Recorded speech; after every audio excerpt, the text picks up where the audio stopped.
გენოციდისა და ადამიანების წინააღმდეგ მიმართული დანაშაული, ასე ეწოდება საერთაშორისო სამეცნიერო კონფერენციას, რომელიც აფხაზეთის ოკუპაციის 30-ე წლის თავს მიეძღვნა. კონფერენციის მუშაობაში და დისკუსიაში მონაწილეობენ სამთავრობო და არასამთავრობო ორგანიზაციების წარმომადგენლები, ცნობილი ქართველი და უცხოელი მეცნიერები და საზოგადო მოღვაწეები. ღონისძიების ორგანიზატორია აფხაზეთის ავტონომიური რესპუბლიკის უმაღლესი საბჭო და საქართველოს ტექნიკური უნივერსიტეტი.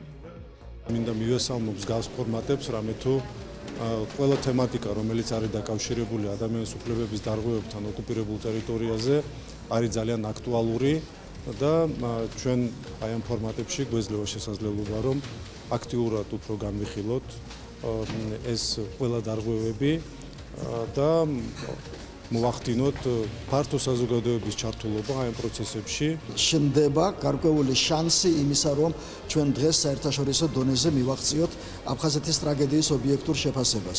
ეს აუცილებლად შეუწყობს ხელს კონფლიქტის მშვიდობიან მოგვარებას, ეს ხელს შეუწყობს დეოკუპაციის პოლიტიკის კიდევ უფრო გააქტიურებას.